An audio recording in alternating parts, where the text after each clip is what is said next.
Kính chào quý vị thân mến. Trong cuộc sống đầy xô bồ và biến động, giữa những thăng trầm của kiếp nhân sinh, có một câu nói tuy giản dị mà nhiệm màu, được hàng vạn ức người trên thế gian trì niệm mỗi ngày. Đó là câu Nam Mô A Di Đà Phật. Phải chăng trong 6 chữ này có chứa đựng cả một cõi an lành, một lời hứa vĩnh hằng, một con đường đưa người mê trở về bến giác? Hôm nay xin mời quý vị cùng lắng lòng để đi sâu vào chủ đề vì sao hàng vạn ức người mỗi ngày niệm câu A Di Đà Phật dưới ánh sáng từ bi và trí tuệ của giáo lý nhà Phật. Câu Nam Mô A Di Đà Phật không chỉ đơn thuần là một chuỗi âm thanh. Với người học Phật, đó là tiếng gọi từ bi vang vọng từ cõi Tây Phương Cực Lạc. Với người chưa biết đạo, đó có thể chỉ là một lời chào, nhưng khi được hiểu rõ, nó lại là chìa khóa dẫn đến giác ngộ, bình an và giải thoát. Tại sao lại có hàng vạn ức người niệm câu này mỗi ngày? Bởi vì trong 6 chữ nhiệm màu có ánh sáng dịu sâu, dẫn người qua biển khổ tới nơi chốn nhiệm màu. A Di Đà Phật là vị Phật của ánh sáng vô lượng và thọ mạng vô lượng. Khi niệm danh hiệu của Ngài, tức là chúng ta đang hướng tâm về ánh sáng từ bi, đang gột rửa những bụi bặm nơi tâm hồn và tìm lại chính mình giữa bể khổ nhân sinh. Không như Thiền tông đòi hỏi sự tỉnh thức cao độ, hay Mật tông cần trì chú phức tạp, pháp môn tịnh độ, niệm danh hiệu A Di Đà Phật lại vô cùng đơn giản mà thâm sâu. Bất kỳ ai, dù giàu hay nghèo, trí hay ngu, sang hay hèn, đều có thể trì niệm mỗi ngày. Niệm Phật không đòi hỏi ta phải hiểu hết kinh điển, mà cần có tính nguyện hành.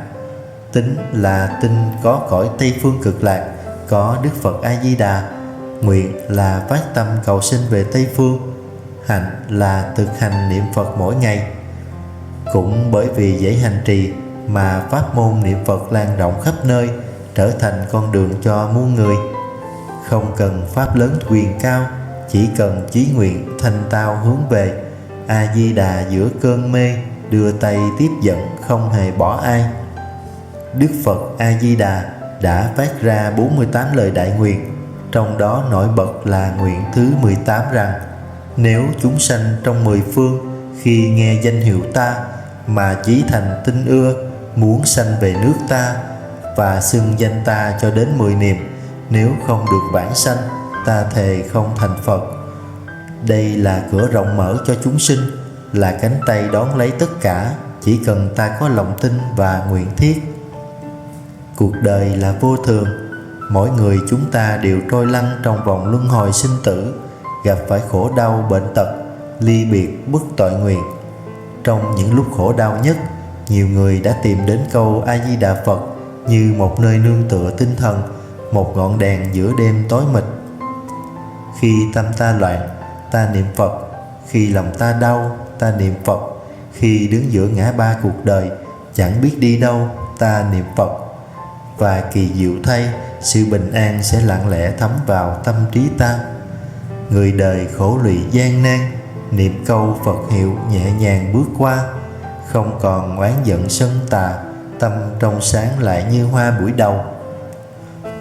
Khi tâm ta mỏi mệt, khi trái tim ta đầy vết xước, khi con đường trước mặt mù sương, vô định, thì chỉ cần lắng xuống trì niệm danh hiệu Phật là ta đã trở lại với ánh sáng, với hơi ấm dịu dàng từ bi của Đức Phật A Di Đà.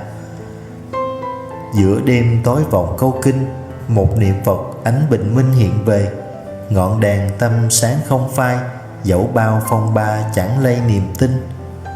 Câu Phật hiệu không chỉ để niệm khi buồn, khi đau khổ, mà còn là người bạn đồng hành trên mọi nẻo đường.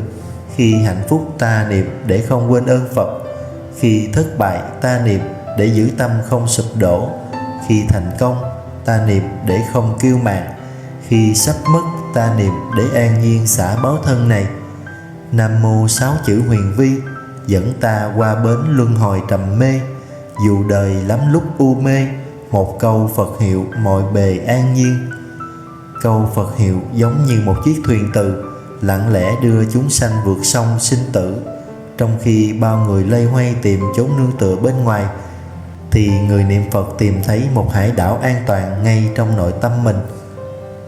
Niệm Phật là đem ánh sáng gieo vào chỗ tối, là ngồi giữa vô minh mà giữ một vùng tâm trong sáng, là đi trong đêm mà tay vẫn nắm chắc ngọn đèn, chẳng để gió đời thổi tắt. Niệm Phật là để chuyển hóa nội tâm. Mỗi câu niệm nếu chân thành là một hạt giống giác ngộ gieo vào mảnh đất tâm linh của chính mình. Người niệm Phật không chỉ cầu vãng sanh sau khi chết, mà còn được lợi ích ngay khi trong đời này. Tâm được tịnh hóa. Khi tâm luôn nhớ Phật, sân si khó mà khởi dậy.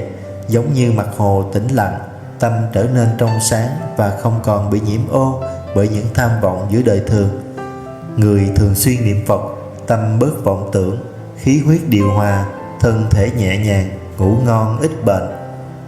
Nhiều gia đình khi cùng nhau niệm Phật dần dần bỏ bớt tranh cãi, cùng quay về đời sống hướng thiện. Mỗi câu Phật hiệu là một hạt công đức tích tụ lâu ngày, có thể chuyển hóa nghiệp báo, hóa giải oan ương. Niệm câu 6 chữ thần kỳ, cởi xiềng mê muội bước đi nhẹ nhàng, nguyện về cực lạc vinh quang, đời này sáng tỏ kiếp sang an bình. Có biết bao người đã nhờ câu A Di Đà Phật mà chuyển hóa cuộc đời. Có người từng nghiện ngập, sau khi quy y Tam Bảo và niệm Phật đã bỏ được tất cả, trở thành người lương thiện. Có cụ già không biết chữ, nhưng mỗi ngày thành tâm niệm Phật, đến lúc lâm chung được báo mộng về cõi Tây Phương. Có người đau bệnh triền miên, nhưng khi nhờ niệm Phật mà tâm được an, thân bệnh cũng thuyên giảm. Chính vì thế, từ những người ở nông thôn chất phác cho đến các bậc trí giả thành thị, từ người trẻ đến người già, đều chọn niệm Phật làm bạn đồng hành trong suốt kiếp của mình. Cõi đời dẫu có phong ba, trong tâm giữ Phật chính là bình an. Bao nhiêu mộng ảo thế gian, tan đi lặng lẽ theo làn khói sương. Nhiều người hỏi, niệm Phật là cầu bên ngoài hay trốn tránh thực tại? Không, niệm Phật không phải chạy trốn, niệm Phật là trở về. Bởi trong mỗi chúng ta đều có sẵn Phật tánh. Câu A Di Đà Phật như là tiếng gọi từ nội tâm, là chiếc gương phản chiếu bản la diện mục của chính mình. Khi niệm Phật, ta trở về với hơi thở, với chánh niệm, với sự tĩnh lặng sâu xa vốn có. Phật không ở cõi xa xăm, Phật nằm trong chính âm thầm tim ta. A Di Đà một đóa hoa nở trong tâm thức chan hòa tình thương. Nhiều người lầm tưởng rằng niệm Phật là để cầu xin từ bên ngoài, là một hình thức nương nhờ tha lực. Nhưng thực tế, niệm Phật chính là đánh thức nội tâm. Nội lực là hành trình trở về với chính mình, với bản tâm thanh tịnh mà mỗi người đều sẵn có. Kinh điển nhà Phật dạy rằng, tâm tịnh thì cõi Phật tịnh. Khi chúng ta niệm Phật là ta đang gieo từng hạt giống thanh tịnh xuống mảnh đất tâm linh của chính mình. Mỗi câu niệm nếu chân thành và đều đặn sẽ dần dần rửa sạch phiền não, soi sáng trí tuệ, mở đường cho bản tánh Phật hiển lộ. Niệm Phật không phải mong xa, mà là tìm lại chính ta xưa rồi. Qua bao lớp bụi cuộc đời, danh xưng Phật hiệu sáng ngời tâm ta. Câu Nam Mô A Di Đà Phật trở thành sợi dây kết nối giữa ta và Phật, giữa phàm và thánh, giữa vọng tâm và chân tâm. Niệm Phật là một phương tiện, nhưng mục đích tối hậu là thành tựu giác ngộ. Mà giác ngộ không nằm đâu xa, nó đã luôn có mặt nơi tâm mỗi người. Niệm Phật là tỉnh thức, là tự nhắc nhở bản thân từng giây phút sống trong chánh niệm, không buông lung theo vọng tưởng. Trong từng hơi thở, từng bước chân, từng công việc đời thường, nếu có câu Phật hiệu hiện diện, ta đã đang sống một đời sống chánh đạo. Tâm người như biển bao la, đừng tìm Phật ở đâu xa ngoài mình. Một câu 6 chữ tâm linh là thuyền vượt khổ, là bình an sâu. Trong chiều sâu tu tập, có thể nói niệm Phật là phản chiếu ánh sáng của A Di Đà Phật vào tâm ta, để từ đó chính ta cũng phát khởi ánh sáng ấy, ánh sáng của từ bi, của bình an và của tỉnh giác. Thưa quý vị, không phải ngẫu nhiên mà hàng vạn ức người mỗi ngày đều niệm danh hiệu Ngài Nam Mô A Di Đà Phật, bởi đó không chỉ là một câu xưng tụng, mà là con đường ngắn nhất để về với cõi Phật, là phương tiện để hàng phàm phu thoát khỏi đau khổ sanh tử. Dù bạn đang ở đâu, làm gì, nếu tâm bạn có một khoảng lặng, xin hãy thử thì thầm Nam Mô A Di Đà Phật, rồi bạn sẽ cảm nhận được một dòng suối mát đang âm thầm chảy qua cõi lòng. Một câu Phật hiệu thấm sâu, gieo vào đời sống nhiệm màu an vui. Hàng vạn ức cõi đất trời đều nghe 6 chữ rạng ngời pháp âm. Xin chúc quý vị luôn có niềm tin kiên cố, chí nguyện vững vàng và hành trì bền bỉ. Xin nguyện cho tất cả đều được vãng sanh về cõi Tây Phương Cực Lạc, thân cận Đức Phật A Di Đà và đồng thành Phật đạo. Nam Mô A Di Đà Phật. Con nguyện đem công đức này trang nghiêm Phật tịnh độ, trên đền 4 ơn nặng, dưới cứu khổ tam độ. Nếu có ai thấy nghe, đều phát tâm Bồ đề, hết một báo thân này, đồng sanh Cực Lạc Quốc. Nam Mô Tây Phương Cực Lạc Thế Giới Đại Từ Đại Bi. A Di Đà Phật.